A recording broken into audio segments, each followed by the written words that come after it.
بايعنا رسول الله صلى الله عليه وسلم على السمع والطاعة في عسرنا ويسرنا ومنشطنا ومكرهنا وأثرة علينا وعلى أن نقول بالحق حيثما كنا لا نخاف في الله لومة لائم আমরা আল্লাহর রাসূল সাল্লাল্লাহু আলাইহি ওয়াসাল্লামকে বায়াত দিয়েছিলাম তার সব কথা শুনবো সব কথা মানবো আরে আমাদের জটিলতার সময়ও আমাদের সহজতার সময়ও আমাদের ভালো হালতের সময়ও আমাদের কষ্টের হালতের সময়ও এমনকি যদি স্যাক্রিফাইস করতে হয় নিজেদের উপর অন্যকে প্রাধান্য দিতে হয় সেই সময়ও আর রাসূলকে বায়াত দিয়েছিলাম আমরা হক কথা বলেই যাব হকের বার্তা প্রচার করেই যাব যেখানেই থাকি না কেন আর এমরমেও বায়াত দিয়েছিলাম আমরা আল্লাহর পথে চলতে গিয়ে আল্লাহর কাজ করতে গিয়ে কোনো নিন্দুকের নিন্দাকে ভয় করব না যার যা মনে চায় বলুক না কারণ কথা শুনে আমরা আল্লাহর দ্বীন কিছুতেই গোপন করতে পারবো না তো মাদ্রাসার এই বরকতের কথা চিন্তা করি স্টেজে আসার আগেই ভাবলাম বরকত নিয়ে টুকটাক আলাপ করব আজকে ইনশাআল্লাহ কারণ বরকত বলে কাকে এটাই আমাদের অনেকের সামনে অস্পষ্ট আমরা যে খেতে বসে বলি বিসমিল্লাহি ওয়া আলা বারাকাতিল্লাহ দোয়া করি আল্লাহর রাসূলের শেখানো দোয়া আল্লাহুম্মা বারিক লানা ফিমা রাযাকতানা ওয়া কিনা আযাবান নার জীবনে কখনো দেখেছেন এই বরকতের দোয়া পড়ে যদি খেতে শুরু করেন খাওয়া শুরু করার আগে প্লেট ছিল এক প্লেট খাবার যেই মাত্র খাওয়া শুরু করেছেন দোয়া পড়ে অমনি আসমান থেকে অথবা জমিন ফুটা হয়ে আরেকটা প্লেট বের হয়ে প্লেট হয়ে গেছে দুইটা খাবার হয়ে গেছে দুই প্লেট এমনটা দেখেছেন বরঞ্চ এক প্লেট নিয়ে খেতে বসলে বরকতের দোয়া করেন বা না করেন প্লেট কিন্তু একটাই থাকে তাহলে আমরা যে বরকতের দোয়া করলাম তাহলে এই দোয়ার ফলাফলটা কোথায় বরকত মানে যদি শুধু বেড়ে যাওয়া হয় তাহলে তো আমাদের সচরাচর ব্যাখ্যা এমনই মনে হবে আরে এক প্লেট খাবারের জায়গায় আমার খাবার 10 প্লেট হবে 20 প্লেট হবে এটাকে না বরকত বলা হবে কিন্তু না শুধু পরিমাণে বেড়ে যাওয়াকে বরকত বলে না বরকত মানে হলো আল্লাহ যা দিয়েছেন সেটা যথেষ্ট হয়েছে আল্লাহ তাআলা কাউকে দিয়েছেন হয়তো পরিমাণে কম কিন্তু তার সম্পদে এমন বরকত দিয়েছেন এটা দিয়ে নিজের প্রয়োজন পূরণ হয়ে যায় ফ্যামিলির প্রয়োজন পূরণ হয়ে যায় উল্টো সমাজের দ্বীনি বিভিন্ন প্রতিষ্ঠানের প্রয়োজন পূরণ হয়ে যায় আর কিছু মানুষকে আল্লাহ দিয়েছেন বহুত বেশি কিন্তু এটা দিয়ে অন্যের প্রয়োজন পূরণ হবে দূরের কথা তার নিজের প্রয়োজনই পূরণ হয় না এত বেশি চাহিদা থেকে যায় তার আল্লাহর রাসূল বলেন লা ইয়ামলাউ জাওফা ইবনি আদম ইল্লা তুরাব আদমের সন্তানের পেট ভরতে পারে না কোনো কিছু একমাত্র কবরের মাটি ছাড়া ওই কবরের মাটি ঢোকার আগ পর্যন্ত খালি মনে হয় আরে আমার তো এখন অভাব রয়ে গেছে আর রয়ে গেছে আরে যার ইনকাম 1000 ওর অভাব একরকম যার ইনকাম মাসে 100 কোটি টাকা ওর অভাব আবার ভিন্ন রকম তার ডেইলি পকেট খরচা 10 লাখ হলেও তার কাছে মনে হয় হায় রে বড় অভাবে আছি জীবনের প্রয়োজনগুলো তো এখন আটকে আছে তে বরকত হলো এমন মূল্যবান জিনিস যে বরকত মানুষকে এতটা দামি বানায় একটাবার চিন্তা করেন আল্লাহর রাসূল সাল্লাল্লাহু আলাইহি ওয়াসাল্লাম নবুয়ত এবং রিসালাত পেয়ে মাত্র কয়টা বছর মেহনত করলেন মক্কায় পুরো টাইমটা ধরলেও তো মাত্র 13টা বছর আর যখন প্রকাশ্যে দাওয়াত শুরু করলেন তখন থেকে ধরলে তো আরো কম কিন্তু এই অল্প সময়ে আল্লাহ এমন বরকত দেওয়া দিলেন আল্লাহর রাসূল রেডিমেড একটা ইসলামী রাষ্ট্র হয়ে গেলেন রাসূল যখন মক্কা থেকে মদিনায় হিজরত করে যান এমন একটা ঘর ছিল না যেখানে কেউ না কেউ কালেমা পড়ে মুসলমান হয়ে যায় নাই অথচ ইতিপূর্বে আল্লাহর রাসূল এই মদিনায় কখনো দাওয়াত নিয়ে নিজে আসেন নাই আল্লাহ তাআলার রাসূল কতজনকে বুঝালেন সে তায়েফে পর্যন্ত চলে গেলেন একটু আশ্রয় একটু আমার নুসরত করো আমি তোমাদের শেল্টারে থেকে আল্লাহর জমিন আল্লাহর দ্বীন প্রচার করতে চাই শুধু তাদের হেদায়েতের ফিকির নিয়ে না বরং ইসলামের ইজ্জতের ফিকির নিয়ে তার নুসরতের ফিকির নিয়ে গেলেন আল্লাহর রাসূল তাদের কাছে কিন্তু তারা জবাব দিল পাথর দিয়ে নবী বলে এসেছিলেন যদি দাওয়াত গ্রহণ নাও করো অন্তত খবরটা প্রচার করার দরকার নাই কারণ এই খবর যদি মক্কাবাসীদের কানে চলে যায় ওরা আমার ক্ষতি করবে জুলুমের মাত্রা আরো বাড়িয়ে দেবে কিন্তু আল্লাহর রাসূল মক্কায় পৌঁছার আগেই খবর পৌঁছে দিল মক্কায় যার কারণে জুলুমও গেল আগের চাইতে আরো অনেক গুণ বেড়ে এমনকি হজের মৌসুমে আল্লাহ রাসূল অলিতে গলিতে দাঁড়িয়ে আরে বিভিন্ন সম্প্রদায়ের লোকদেরকে বলতেন মাইয়ুইনি মাইয়ানসুরুনি হাত্তা উবাল্লিগা রিসালাতি রাব্বি কে আছো যে আমাকে আশ্রয় দিবা কে আছো যে আমার আনসার হবা আমাকে সাহায্য করবা আমি তোমার সাহায্য থেকে আল্লাহর জমিনে আমার রবের দ্বীনের বার্তা প্রচার করব আরে কত বড় খুশকিসমতি আল্লাহর নবী নিজে আনসার হওয়ার অফার নিয়ে তাদের দুয়ারে চলে যাচ্ছে ভাবতে পারেন? কিন্তু অনেকে তো রাজি হচ্ছেই না। যারা রাজি হচ্ছে, যখন তাদেরকে এসে কেউ কান পরা দিচ্ছে, কার আনসার হবি, কারে আশ্রয় দিবি, চিনিস কে? তাকে আশ্রয় দেওয়ার মানে হলো গোটা কুরাইশের সঙ্গে যুদ্ধ বাঁধিয়ে দেওয়া। তাকে নিয়ে যাওয়ার মানে হলো বাকি জীবন তোমরা যুদ্ধে যুদ্ধে কাটিয়ে দেওয়া। এর ফলশ্রুতিতে তোমাদের স্ত্রীরা বিধবা হবে, তোমাদের সন্তান এতিম হবে, তোমাদের বাবাদের চোখ থেকে পানি ঝরবে, তোমাদের মায়ের কোল খালি হবে। সুতরাং ভালো আছো, ভালো থাকো। তাকে নিয়ে অযথা বিপদ ডেকে আনার দরকার নাই। খাল কেটে কুমির ডেকে আনা কোন বুদ্ধিমত্তার পরিচয়। তো অনেকে এগিয়ে আসে, বুঝতে চায়, মানতে চায়, আনসার হতে চায়, কিন্তু যখন লোকে ভয় দেখায়, আরে কি করবি? কারণ যারা নিন্দুকের নিন্দাকে ভয় করে, কান পরা দাতাদের কান পরা শোনে, কখনোই পারে না হেদায়েতের উপর অটল থাকে। আমার আল্লাহ কোরআন মাজিদে মুমিনদের, তার খাঁটি বান্দাদের 6টা গুণ আলোচনা করতে গিয়ে 5 নম্বর গুণ বলেছিলেন ইউজাহিদুনা ফি সাবিলিল্লাহ, আল্লাহর পথে জিহাদ করে। কিন্তু এরপরে 6 নম্বর গুণ বললেন ওয়ালা ইয়াখাফুনা লাউমাতা লাইম, কোন নিন্দুকের নিন্দাকে ভয় করে না।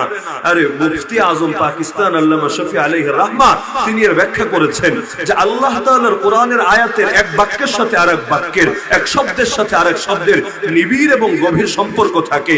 আগেরটা মনে চেয়েছে বলে ফেলেছেন, পরেরটা এমনি এসেছে বলে দিয়েছেন। না না, এভাবে হয় না। বরঞ্চ কোরআনের প্রতিটা অক্ষর, প্রতিটা শব্দ, প্রতিটা বাক্য, প্রতিটা আয়াত, প্রতিটা সূরা একটার সঙ্গে আরেকটা গভীরভাবে জড়িত থাকে। তা আগের গুণ বললেন জিহাদ করে, পরের গুণ বললেন নিন্দুকের নিন্দাকে ভয় করে না। দুটোর মধ্যে মিল কি, সম্পর্ক কি, সংশ্লিষ্টতা কি তিনি ব্যাখ্যা করেছেন। কারণ যারা নিন্দুকের নিন্দাকে ভয় করে, পাছে লোকে কি না বলে এটা নিয়ে যারা চিন্তিত থাকে, তারা কখনোই আল্লাহর পথের মুজাহিদ হতে পারে না। তারা কখনোই দ্বীনের জন্য কিছু করতে পারে না।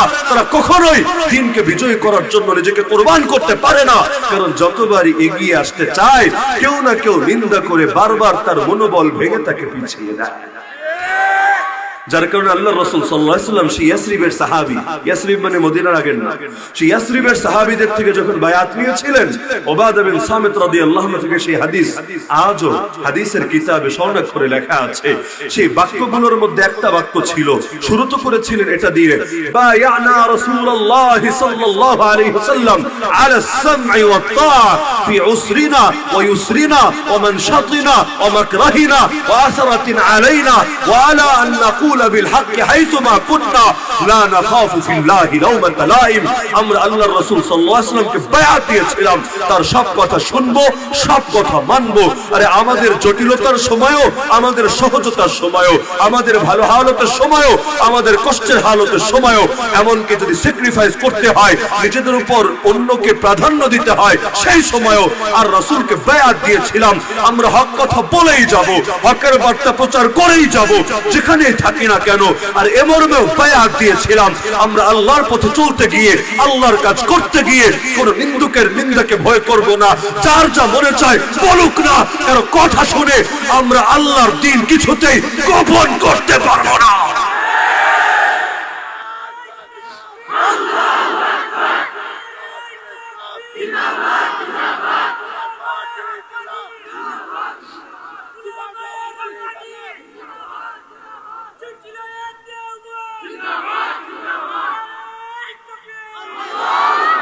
মাশাআল্লাহ, এলাকার মুরব্বীদের ইমানে যদি পাওয়ার থাকে, নওজওয়ানদের ইমানে কি পাওয়ার না জানি আছে। হয়তো এখনো আমাকে দেখাচ্ছে না, যে আরেকটু পরে দেখাবে, যে হুজুর আগে মুরব্বীরা শুরু করুক, মুরব্বীরা তো সামনে থাকতে হয়, আমরা নওজওয়ানরা একটু পরে আছি। আমি মাঝে মধ্যে দুষ্টুমি করে বলি, ওই যে কাফের মুশরিকরা গালি দেয় কাঠমোল্লা বলে না, কিন্তু কাঠমোল্লাদের ঠ্যাঙ্গানি খেয়ে যে অবস্থা ওদের হয়েছে, আফগানিস্তানের অবস্থা দেখেন, সে ইসরায়েলের অবস্থা দেখেন। তো যাদেরকে গালি দেয় কাঠ মোল্লা বলে, কাঠ মোল্লা, এদের ঠ্যাঙ্গানি খেয়ে যদি অবস্থা হয়, স্টিল মোল্লা, রড মোল্লা তো এখনো নামে। সব মোল্লা যখন ময়দানে নামবে, এখন আসল মোল্লারও তো বাকি রয়ে গেছে। আল্লাহর খলিফা মাহদি আসবেন, নবিউল্লাহ ঈসা ইবনে মারইয়াম আসবেন। তো যখন সব মোল্লারা ময়দানে নামবে, ওদের পরিণতি কি হবে? তখন তো পালানোর জায়গাও খুঁজে পাবে না। তো যে প্রসঙ্গে বলছিলাম, যে নিন্দুকের নিন্দা এত বড় বাধা, যেটা মানুষকে হেদায়েতের পথে অটল এবং অবিচল থাকতে দেয়। এমনকি আবু তালেব দ্বীনের জন্য কোরবানি কিন্তু কম দেয়নি, বরং বাস্তবতা। আমার মতো হাজার উসামার কোরবানিকে এক পাল্লায় উঠান। আর আবু তালেব অমুসলিম ব্যক্তি হয়েও দ্বীনের জন্য যে কোরবানি দিয়েছে, এমনকি নবী যখন জেলে 3 বছরের অধিক সময় কারারুদ্ধর চাইতো, কঠিন হালত হলো অবরুদ্ধ। কারাগারের মধ্যেও ক্যান্টিন আছে, টাকা পয়সা থাকলে ওখানেও অনেকে বিলাসবহুল জীবন যাপন করে, কিন্তু সেই জামানায় খাবারটা পর্যন্ত দেয় নাই। গাছের পাতা খেতে খেতে সাহাবী বলেন মাড়িগুলো চলে গেছে, মলগুলো ছাগলের মলের মতো হয়ে গেছে। ওই দুরবস্থার দিনেও অমুসলিম হয়েও আবু তালেব নবীর সঙ্গ ছাড়ে নাই, অথচ এই জাতি মুসলমান হয়েও সেই নবীর ওয়ারিসদের হাত ছেড়ে দিয়েছে। এত এত দুরবস্থায় যে পাশে থেকেছে। এমনকি আমি চিন্তা করি, অমুসলিম হয়ে যেই হুঙ্কারটা দিয়েছে কুরাইশের সামনে, সেই হুঙ্কার যদি আমরা মুসলমানরা দিতে পারতাম, দুনিয়ার চিত্রটা হয়তো আজ একটু ভিন্ন হতো। সে বলেছিল, কুরাইশ শোন, যতদিন আমি জীবিত আছি তোরা মুহাম্মাদের ধারে কাছেও ঘেঁষতে পারবি না। যদি মুহাম্মাদের কোনো ক্ষতি করতে হয়, হাত্তা ওয়াসাদা ফিত তুরাবি দাফিনা, আরে মাটির মধ্যে আমার দাফন হবে, আমার কবরের উপর পাড়া দিয়ে যাবি, তারপর মুহাম্মাদের গায়ে তোরা টাচ করবি। যতদিন আমি জীবিত আছি, আমার ভেতরে প্রাণ আছে, ততদিন পর্যন্ত তোদেরকে আমি কিছুতেই মুহাম্মাদের কোনো ক্ষতি করতে দেব না। এই জামানা দুনিয়ার 180 কোটি মুসলমান মিলে যদি বলতে পারত, ইসরায়েলের জায়োনিস্টরা কান খুলে শোনে, যতদিন আর 180 কোটি তো দূরের কথা, জাস্ট একজন মুসলমান থাকবে দুনিয়ার বুকে, তার ভেতরে প্রাণ থাকবে, তার ধমনীতে রক্ত প্রবাহিত থাকবে, ততদিন পর্যন্ত তোরা আল আকসাকে কিছুতেই ভেঙে থার্ড টেম্পল বা সুলাইমানি মন্দির বানাতে পারবে না। আল আকসাকে যদি ভাঙতেই হয়, পৃথিবীর সর্বশেষ মুসলমানকেও জানে মারতে হবে, তার কবরের উপর পাড়া দিয়ে যেতে হবে। একজন মুসলমান জিন্দা থাকতেও তোদের স্বপ্নকে কিছুতেই বাস্তবায়িত হতে দেবে না, তোদের স্বপ্নকে দুঃস্বপ্নে পরিণত করে ছাড়বে। আরে প্রয়োজনে জান দেওয়া লাগলে জান দেবে, কিন্তু আল্লাহর ঘরকে আল্লাহর দুশমনদের হাতে, আল মাগদুব আলাইহিম গজবগ্রস্ত জাতিদের হাতে কিছুতেই ছেড়ে দেবে না, দেবে না, দেবে না।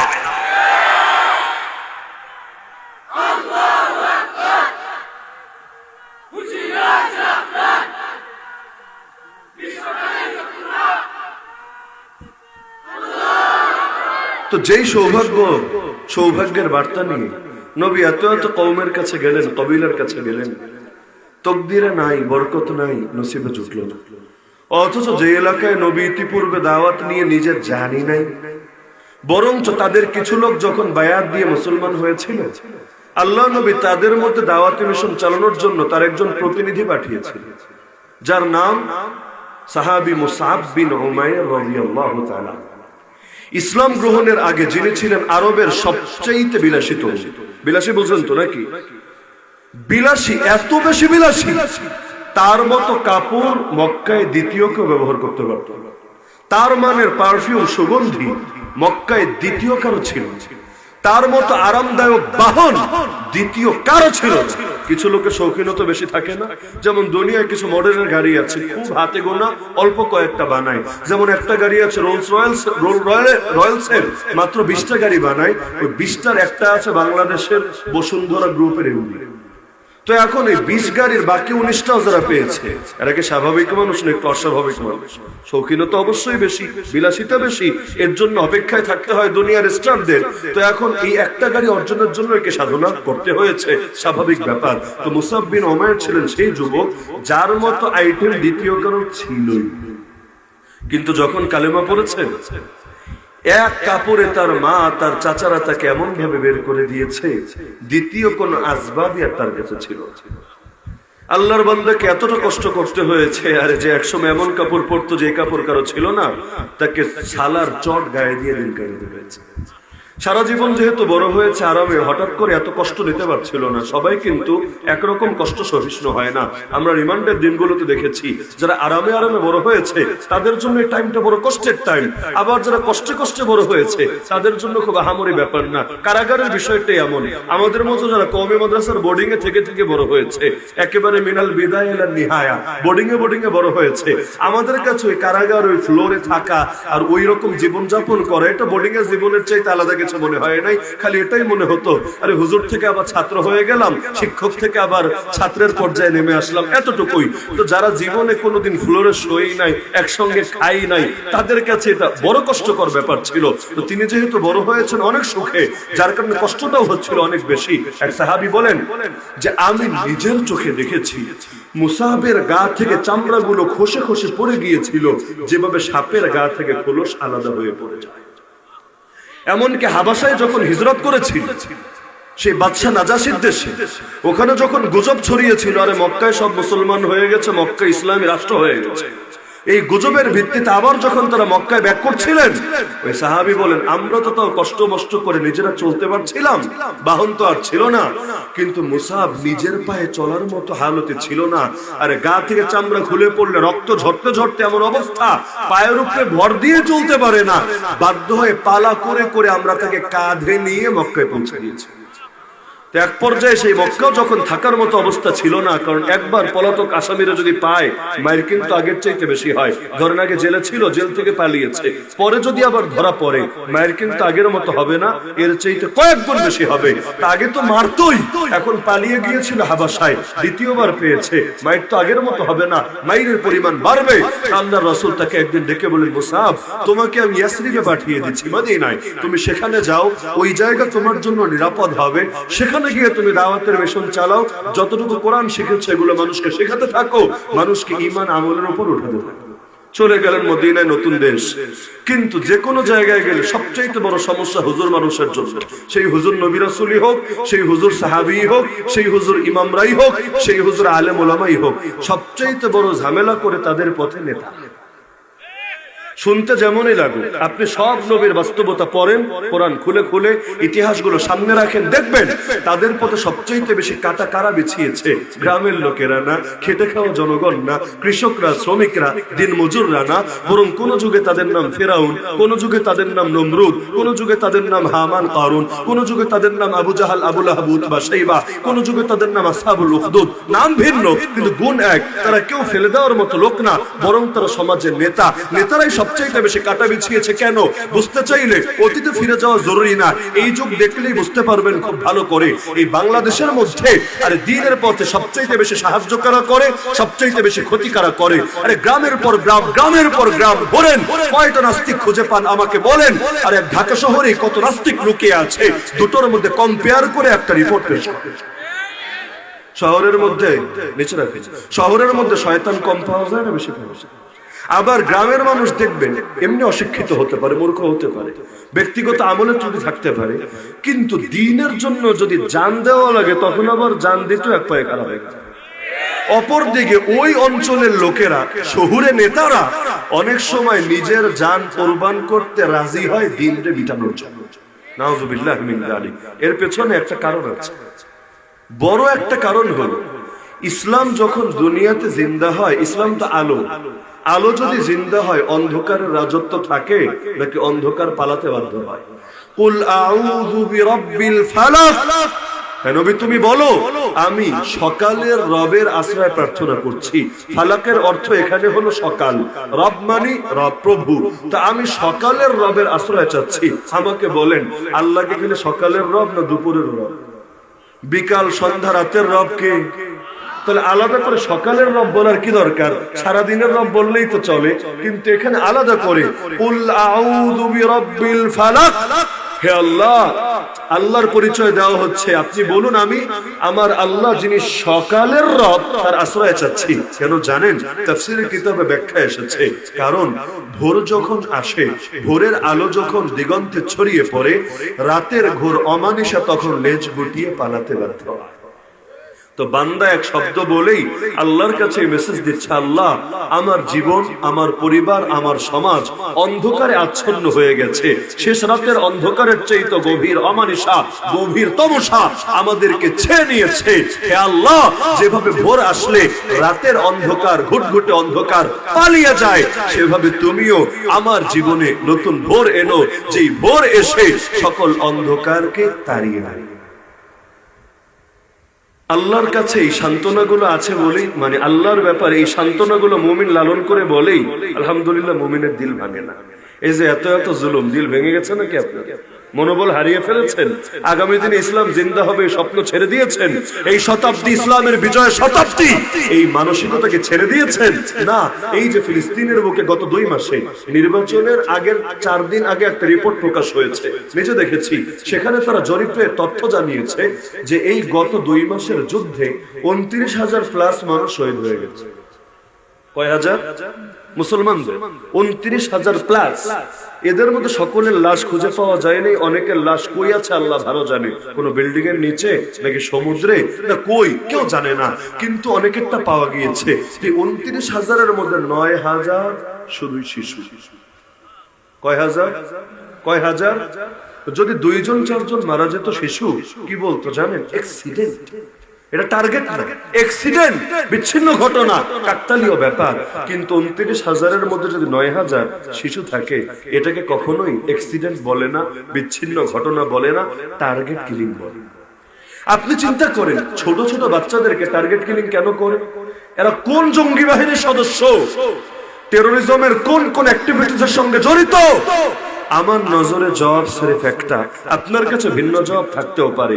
আমার কাছে একমাত্র জবাব হলো, ওই যুগে তাগুত ফেরাউন যেই কারণে শিশু মুসাকে ভয় করত, এই যুগের জালেমরাও, ফেরাউনের প্রেতাত্মারাও একই কারণে মুসলিম শিশুদেরকে ভয় করে। কারণ তারা জানে যে এই শিশুরা বুঝতে শিখে, আরে নিজের বাপের শহীদ লাশ দেখবে, নিজের মায়ের ইজ্জত হারা কান্না দেখবে, যারা বারুদের গন্ধে গন্ধে না বরং মেশকাম্বরের ঘানে বড় হবে, তাদের রক্তে যে দুর্বার আগুন জ্বলবে, পৃথিবীর কোন শক্তি দিয়ে সে আগুনকে নিভানো যাবে না।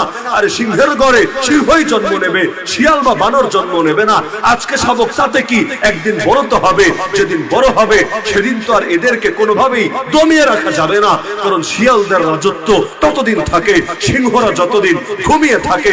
সিংহরা যদি একবার হুঙ্কার দিয়ে জেগে ওঠে, শিয়ালদের তখন লেজ গুটিয়ে পালানো ছাড়া দ্বিতীয় কোনো পথই খোলা থাকে না।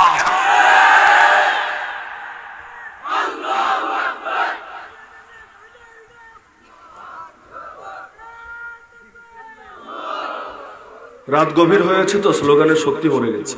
যাক, একটু পর 4টা গরু জবাই হয়েছে, আমি শুনতে পেয়েছি আপনাদের জন্য স্পেশাল অফার। মাহফিল যতক্ষণ শেষ হতে দেরি ততক্ষণই কষ্ট, শেষ হলে ইনশাআল্লাহ। আমি শুনেছি আগে গেলে নাকি দিবে না বয়ান শেষ, এরকম নাকি? বয়ান শেষ করার পর দোয়া করার পর যারা যাবে তাদের কপালে গরু জুটবে। তো গরুর লোভে হলে অন্তত কিছুকাল জাগতে হবে। এখন ভেতরে শক্তি থাক বা না থাক, গরুর টান কি আর এড়াতে পারে? তো এখন মুসাব বিন ওমর রাদিয়াল্লাহু আনহুকে পাঠালেন মদিনায়। তিনি গিয়ে দাওয়াত শুরু করলেন। ঝামেলা বাঁধিয়ে দিল নেতারা। আউস গোত্রের একজন, খাজরাজ গোত্রের একজন, 2 জন এসে বলে, বেটা তুই কোত্থেকে উড়ে এসে জুড়ে বসলি, ভাগ, এখানে এসে নতুন ধর্ম প্রচার শুরু করেছিস না? ফাইজলামি নাকি? চলে যায় এখান থেকে। মুসাব বিন উমাইর নতুন হুজুর, নতুন এলাকায় গেছে। নতুন এলাকায় গেলে কিন্তু এমনি একটু ভয় ভয় করে। ধরেন আপনাদের সুনামগঞ্জের হাওড় এলাকা আছে না, মাঝে মধ্যে শুনেছি আর কি, বিভিন্ন কন্টাকি ভক্তরে হায়ার করে নেয়। সেই রকম কন্ট্রাক্ট 70,000 80,000। এর নিচে তো অনেকের গাড়ি চলে না, গাড়ির চাকা ঘোরে না। সকালে ফোন দিয়ে বলে, আরে 20,000 তো আগে অগ্রিম দিছিল, বাকি 60,000 এখনই বিকাশ করে, না করলে গাড়ির চাকা কিন্তু ঘুরবে না। টাকা হলো তেল আর কি, বা গ্যাস। এটা গাড়িতে আগে ঢুকবে, ঢোকার পরে গাড়ির চাকা ঘুরতে শুরু করবে। তো অনেকে আগে শুনেছি, এখন হয় কিনা আমি জানি না, বা ঘটনা বাস্তব কিনা আমার সরজমিনে যাচাই করার সুযোগ হয় নাই। শোনা কথা, শোনা হিসেবেই বলি। এখন বিভিন্ন ক্ষোভের কারণে এভাবে এনেছে। তো ঠিক আছে হুজুর, 80,000 90,000 দিব, খালি আসেন না। এসেছে, জায়গা মতো গিয়েছে, বয়ান টয়ান করেছে। এরপর 10 ভাগের 1 ভাগ দিয়ে, হুজুর সালাম আলাইকুম, হুজুর জানগা আপনি। এখন যখন রাগ দেখা, কি এত বড় অপমান আমার সাথে, এত বড় ফাইজলামি, আর আমি ওয়াজ ব্যবসায় নেমেছি, আমার ঠিক মতো ব্যবসা করতে দিবা না।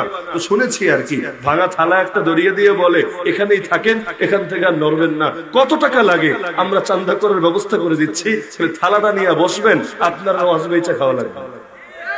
তো এখন চিন্তা করে, আরে চিপার মধ্যে আসছি, এখান থেকে নিরাপদে যেতে পারলে পরে চিন্তা করা যাবে, আপাতত আগে হাওড়টা অতিক্রম করি। এখানে বসে ফোন দিলেও কাজ হবে না। কিছু জায়গা বাংলাদেশে আছে পুলিশ যায়, এদিকে আছে কিনা জানি না, নরসিংদী ধরেন রায়পুরা বা ব্রাহ্মণবাড়িয়ার কিছু সাইড আছে চর এলাকা, যদি মারামারি লাগে টেডা যুদ্ধ হয় ওদিকে, এদিকে টেডা টেডা আছে কিনা আমি জানি না, টেডা যুদ্ধ একেবারে গ্রামের পর গ্রাম সারখার হয়ে যায়, বদনাম হয় বেশিরভাগ ব্রাহ্মণবাড়িয়া, তবে ব্রাহ্মণবাড়িয়ার চাইতে বেশি ফাইট হয় নরসিংদীর কিছু চরের মধ্যে। আমি যেহেতু এলাকাগুলোতে ঘন ঘন সফর করি, আমার মোটামুটি পিএইচডি করা আছে, জেলে যাওয়ার আগে এক গ্রামে গিয়েছিলাম, কি সুন্দর ঘর বাড়ি দেখে আসলাম, বয়ান করে দিয়ে আসলাম, জেল থেকে বের হওয়ার উপর একই গ্রামে আবার গেলাম, গিয়ে দেখি খালি নিচের ভিটাগুলো আছে, ঘর টিনও নাই, চালও নাই, জ্বালানাও নাই, গেল কই, সব দেখি খালি। চিন্তায় পড়ে গেলাম কি আগুন টাগুন লেগেছিল নাকি। তো যাওয়ার সময় তো পেরেশানি, আর তারা জিজ্ঞেস করতে মনে নাই, আসার সময় জিজ্ঞেস করলাম কি ব্যাপার, এখানে না আবাদ গ্রাম ছিল, গেল কই?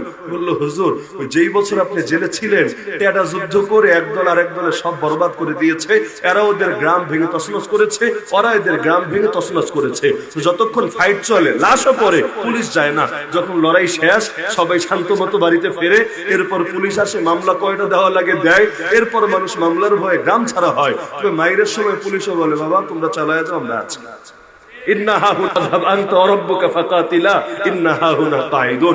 এখন নতুন এলাকায় গেলে তো পেরেশানি হয়। তো মুসাব রাদিয়াল্লাহু আনহু নেতা এসেছে বাধা দিতে, তিনি এখন কি করবেন, হুজুর মানুষ চাইলেও বেশি কিছু করা যায় না।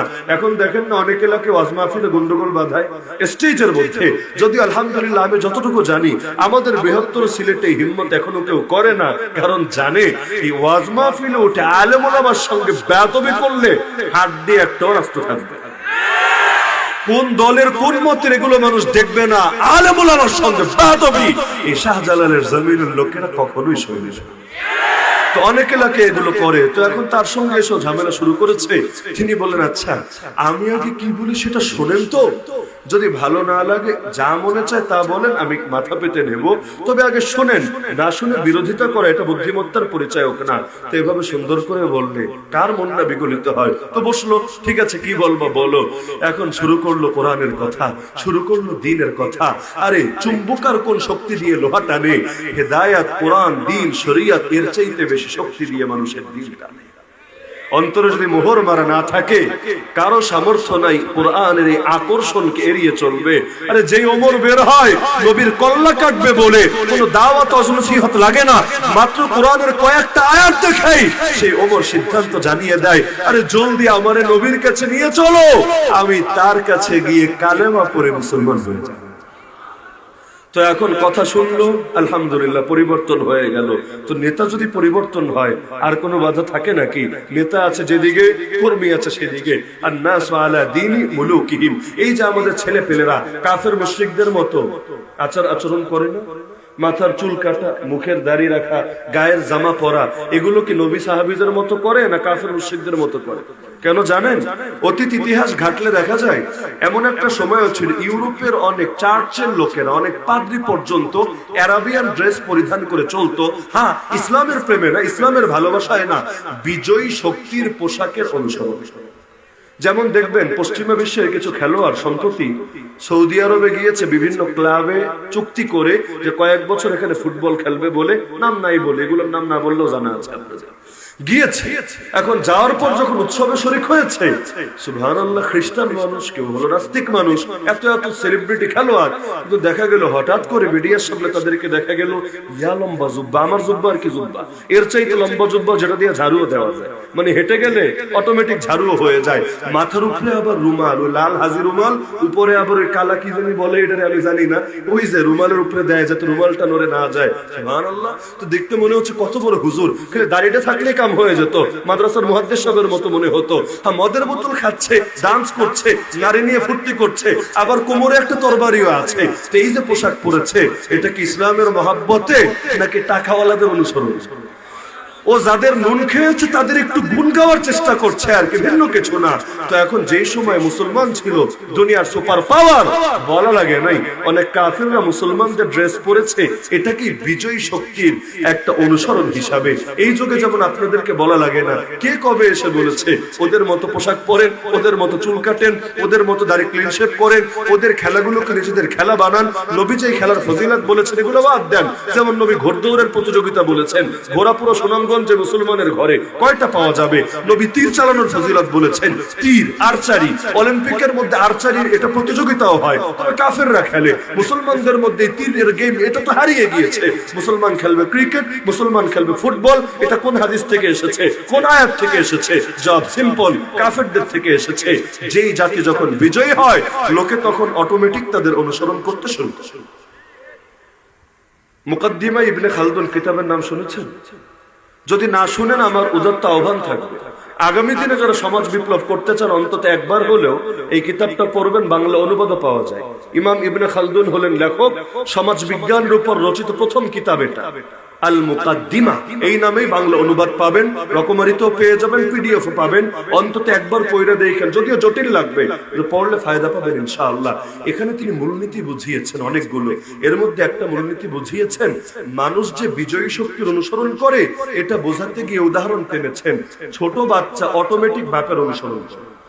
বলা লাগে, দেখবেন আপনারা যারা নামাজ, আপনাদের বাচ্চাগুলো আপনারা নামাজে দাঁড়ালে অটো পাশে এসে নামাজে দাঁড়িয়ে যায়। বয়ান দেওয়া লাগে না, বলা লাগে না। ছোট বাচ্চা যারা এখনো কথা বলার বোঝার বয়সী হয় নাই, ও এসে অটো নামাজে দাঁড়ায় না। আমাদের বাচ্চারা, আরে ঘুমের সময় আমার বাচ্চার মাথা থেকে টুপি খুলতে পারি না, কি যে মহব্বত টুপির আর জামার। আরে অন্য জামা পরালে তার ভালোই লাগে না, আর ঘুমের সময় টুপিটা মাথা থেকে খোলা যায় না।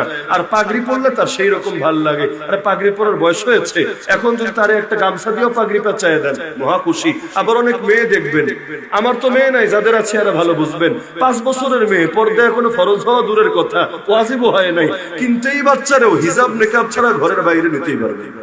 কোন পরপুরুষের কোলে চড়ার প্রশ্নই আসে না। কেন? মা পর্দা করে। মাকে দেখে দেখে সে এটা বুঝেছে যে পরপুরুষের সামনে নিজের সৌন্দর্য প্রকাশ করতে হয় না। বাপে হুজুরের ড্রেস পরে, এখন সন্তানও এটা বুঝেছে আমার এটাই পড়তে হবে। আমাদের বাচ্চাদের জীবনের প্রথম খেলা শুরু হয় বাপের দাড়ি দিয়ে। হ্যাঁ, যাদের মুখে দাঁড়িয়ে নেই, যাদের চেহারাটাও কিউটের ডিব্বা, বেডি মাংসের যেমন ভেড়ারও এমনই, তারা এই ফিলটা তো আর পাওয়ার কথা না। তবে যাদের দাঁড়িয়ে আছে তারা তো বোঝার কথা। বাচ্চারা প্রথম খেলা শুরু করে কি দিয়ে? দাড়িটা না দিয়ে, যদিও ব্যথা লাগে, তারপর আলাদা একটা মজাও লাগে। এই যে অনুসরণ। আর ছোট বাচ্চা মুখের কথা কমই শোনে, কাজ দেখে দেখে বেশি শেখে। কেন? তিনি ব্যাখ্যা করেছেন, কারণ বাপকে সন্তান কামেল মনে করে। কি মনে করে? কি মনে করে? প্রতিটা সন্তানের কাছে তার বাবা তার মাই সুপার হিরো, অন্য হিরো পরে, তার বাবা আর তার মা সবার আগে। এটাই সন্তানদের অনুভূতি। তো দুনিয়ার মধ্যে আল্লাহ মানুষের নেচারই বানিয়েছেন এভাবে। এই কারণে কাফেররা দেখেন না পৃথিবীর কোন অঞ্চলে ইসলাম রাষ্ট্রীয়ভাবে বিজয়ী হবে মেনে নিতে পারে, যে কোনো একটা সুতো দিয়ে হামলা করবেই করবে। কারণ তারা জানে মুসলমান যদি কোনোভাবে এগিয়ে যেতে পারে, তারা যদি উন্নতি করতে পারে, আর তাদের সব তন্ত্র মন্ত্র মাইর যাবে, সবাই মিলে ইসলামকেই ফলো করা শুরু করবে। এই যে বাংলাদেশ ইসলামী ধারার ব্যাংকিং আছে না, যদিও অনেকটাই নাম কস্ট, 100% শরিয়ার উপরে কোনো ব্যাংকের লোক দাবি করতে পারবে না উঠতে পেরেছি। কারণ সিস্টেম যখন টপ টু বটম নষ্ট, চাইলে মাঝখান থেকে কেউ যতই চাক না কেন পুরোপুরি সহি হতে পারে না। তারপরও পশ্চিমা বিশ্বের বহু দেশে পর্যন্ত গিয়ে এই বাংলাদেশের ইসলামী ব্যাংকিং যারা চালু করেছে, এরা গিয়ে নিয়মিত সভা সেমিনারে বক্তব্য দেয়। কেন জানেন? ওরাও ফিল করে যে এই ইসলামী ব্যাংকের মধ্যে লাভ তো বেশি। সব বেশি এটা না, সব দিয়ে কাফেরে কি করবে? বাংলাদেশে দেখবেন অনেক পুঁজিবাদী বা অনেক স্বাভাবিক কমার্শিয়াল ব্যাংকের মধ্যেও এখন শরিয়া বেঞ্চ আলাদা করতে শুরু করেছে। একই ব্যাংক, এই টেবিলের মধ্যে ইসলামী লেনদেন, এই টেবিলের মধ্যে সেকুলার লেনদেন। কিসের জন্য? কারণ ইসলামের মহাব্বতে সেটা না। ওরা বুঝতে পারছে কি রে, ইসলামী ব্যাংকিং এ লাভ দেখি বেশি, এভাবে সরকারের করও দেওয়া যায় বেশি, আমাদের উন্নতি বেশি, তো নিজেরা হুজুর হওয়া জরুরি না, ব্যানার একটা লাগা, ফায়দা তো হবে। আর এটাই বিবেকের দাবি। আবেগ যদি সমর্থন না করে তাও চলবে। এমনটা করে নাকি? করে, প্রকাশ্যে করে। এই যে আফগানিস্তানের বুকে ইসলাম জিন্দা হয়েছে কয় বছর? মাত্র বর্তমানে মাত্র 2টা বছর, এখনো 3 বছর হয় নাই। 15 আগস্ট হয়েছে। এক 15 আগস্ট যে বছর হয় আমরা জেলে, আর এক 15 আগস্ট পেলাম বাইরে, আর সামনে আরেকটা আসলে তখন 3টা হবে। এই যে 15 আগস্ট থেকে তাদের সূচনা, এই 2টা বছরের মধ্যে আলহামদুলিল্লাহ সুম্মা আলহামদুলিল্লাহ, আল্লাহ তাদের অর্থে, তাদের মুদ্রায় এমন বরকত দিয়েছেন, আমেরিকার US ডলারকে পর্যন্ত চলতি প্রান্তিকে পেছনে ফেলে তাদের মুদ্রা গেছে সামনে। যে আমেরিকা চোর, তাদের রিজার্ভের টাকা পর্যন্ত মেরে খেয়েছে। সুবহানাল্লাহ, আল্লাহর দেওয়া কি বরকত। সেই আমেরিকার ডলারে লাথি মেরে পেছনে ফেলে মাত্র 2 বছরের 20টা বছর যাক না, তারপর বরকত কারে বলে দেখেন না, মাত্র 2 বছরই আল্লাহ কি বরকত দিয়েছেন। ওদেরকে পেছনে ফেলে আলহামদুলিল্লাহ সামনে এগোতে শুরু করেছে। যখন আশপাশের দেশগুলোর অর্থনীতি চূড়ান্ত তলানিতে গিয়ে পৌঁছিয়েছে, ইন্ডিয়াই বলেন, পাকিস্তানি বলেন, বাংলাদেশি বলেন, শ্রীলঙ্কা, মিয়ানমার, যেটার কথাই বলেন, সবার অর্থনীতি যখন খালি নামে আর নামে আল্লাহর কি কুদরত। ওই কাঠ মোল্লাদের, যাদেরকে গালি দেয় আর কি, কাঠ মোল্লাদের, স্টিল মোল্লাদের দেশের অর্থনীতি খালি উপরে ওঠে আর ওঠে আর ওঠে। এইটার নামে বরকত। তো এখন এই মডেল যদি ধীরে ধীরে শক্তিশালী হয়, আপনার কি ধারণা অন্যরাও এটা অনুসরণ করতে আগ্রহী হবে না? আমরা জেলে বসে রেডিওতে শুনেছিলাম, জেলে যেহেতু রেডিও অ্যালাউ, ওই 15 আগস্টের পর বাংলাদেশের অনেকের বক্তব্য নিয়েছে, এই যে আফগানিস্তানে তালেবানরা জয়ী হলো, এখন বাংলাদেশেও জঙ্গিবাদ বিস্তারের আশঙ্কা আছে কিনা। কারণ মডেল একটা সামনে পেলে মানুষের আগ্রহ তো বেড়ে যায়। কারণ আপনারা যা করেন কোনো না কোনো মডেল দেখেই কিন্তু করেন। পোশাক পরেন মডেল দেখে, খেলা খেলেন মডেল দেখে, যা করেন সবই মডেল দেখে। মডেল ছাড়া সাধারণত কেউ কিছুই করতে রাজি হয় না। এই মডেল যে সামনে আসলো, দেশে দেশে জঙ্গিবাদ বিস্তারের আশঙ্কা আছে কিনা, তার মানে ওরাও বুঝেছে কামেল আদর্শ যদি সামনে দেখানো যায়, লোকের গলায় গোলামের জিনজির পরানো যায় না। একটাবার চিন্তা করেন, যে রাসূল মক্কার অলিতে গলিতে, হাটে ঘাটে মাঠে 13টা বছর দাওয়াত দিলেন, 1000টা লোক কালেমা পড়ে নাই। নবী হিজরত করলেন, মুসলমানের সংখ্যা 1000ও হলো না। অথচ সেই নবী যখন বিজয়ী হয়ে মক্কায় প্রবেশ করলেন, এর মাত্র 8 বছরের মাথায় আল্লাহর কি কুদরত। ওয়ারাআইতান নাস ইয়াদখুলুনা ফি দীনিল্লাহি আফওয়াজা, এমন কোন ঘর বাকি থাকলো না যেখানে ইসলাম ঢুকলো না। প্রতিটা ঘরের মানুষ, এমনকি যে তয়েফ থেকে নবীকে রক্তাক্ত করে বিতাড়িত করেছে, সেই তয়েফবাসীও নবীর সামনে এসে কালেমা পড়ে মুসলমান হয়ে গেছে। তো ঘরে ঘরে ইসলাম এভাবে কেন প্রবেশ করেছে? এর কারণ সামনে যখন পূর্ণাঙ্গ মডেল থাকে, খালি মুখের কথা না, মুখের কথায় কাজ কম হয় আর আমলি নমুনায় কাজ বেশি হয়। আমরা আমাদের ছাত্রদেরকে যদি খালি মুখ দিয়ে বলি না, ভাই এটা করো, ভাই ওটা করো, ভাই এভাবে সময় কাজে লাগাও, ভাই ওভাবে নফলের পাবন্দি করো, ছাত্ররা বেশি উৎসাহিত হয় না। কিন্তু নিজে যদি কাজ করে দেখাতে পারি, আরে আমি একটা মুহূর্ত সময় নষ্ট করি না, মনে করেন প্রতিটা মুহূর্তে কোনো না কোনো কাজে থাকি, তাহলে ছাত্ররা মুখ দিয়ে বলা লাগে না, দেখে দেখেই সে অনুসরণ করে ফেলে। আলহামদুলিল্লাহ। তো অনুসরণের গুরুত্ব আছে নাকি না? তো আল্লাহর রাসূল সেই সাহাবী মুসাব রাদিয়াল্লাহু আনহু দাওয়াত দিলেন, ঘরে ঘরে ইসলাম প্রবেশ করলো, নবী গেলেন, রেডিমেড রাষ্ট্র পেয়ে গেলেন মাত্র 13 বছরের মেহনতের বরকতে। অথচ আমরা মেহনত করছি কত কাল ধরে, ফলাফল কতটুকু? হ্যাঁ, যেই ওয়াদা আল্লাহ তার নবীকে দিয়েছিলেন, একই ওয়াদা কিয়ামত পর্যন্ত বলবৎ থাকবে। নবীর জামানায় 2 লাখ ছিল না মুসলমান, কিন্তু কি ইজ্জত ছিল ইসলামের। আজ মুসলমান 180 কোটি, ইজ্জত কতটুকু বাকি আছে? পার্থক্য কোথায় বোঝেন? এটারই বরকতের পার্থক্য। 2 লাখ মুসলমানের বরকত আর 180 কোটি মুসলমানের বরকত সেম নাকি পার্থক্য আছে? অনেকের মাসে কামাই 20 লাখ, মাহফিলের জন্য চাঁদা করতে যাবেন, কথা শুনলে মনে হবে ওর মতো ফকির দেশে দ্বিতীয় একটা নাই, পারলে একটা ভাঙা থালা হাদিয়া দিয়ে আসলে ভালো হয়। কিছু লোকের কামাই 20,000, কিন্তু চাইতে গেলে মনে হবে আল্লাহ পারলে যেন দিলটা খুলে পর্যন্ত দিয়ে দেয়। আবু বকর রাদিয়াল্লাহু আনহু কি দিয়েছিলেন তাবুকের ময়দানে? যা দিয়েছিলেন ওমরের চাইতে পরিমাণে কম। নবী জিজ্ঞেস করলেন, হে ওমর, কি এনেছো, কি রেখে এসেছো? বলল 50-50, অর্ধেক এনেছি, অর্ধেক রেখে এসেছি। আবু বকর, তুমি কি এনেছো? পরিমাণে তো কম। তো নবী তো জানেন তার আছেই কতটুকু। বলল, ইয়া রাসূলুল্লাহ, ঘরে আল্লাহ এবং তার রাসূল রেখে এসেছে। ওমরও স্বীকার করলো, রেজাল্ট দেওয়া লাগলো না, ওমরও স্বীকার করে নিল। ভেবেছিলাম আজকে অন্তত আবু বকরকে হারাবো, পেছনে ফেলবো। আরে বুঝে ফেললাম আবু বকরকে হারানো আমার সাধ্যের কথা না। আল্লাহর বান্দারে কোনো কিছু দিয়েই হারানো যাবে না। তো বরকত দরকার আছে নাকি না? বরকত আসে ইখলাস থাকলে আর নবীর সুন্নাহ অনুসরণ করলে। জাস্ট 2টা গুণ, এক হলো ইখলাস, 2 নম্বর হলো নবীর সুন্নাহর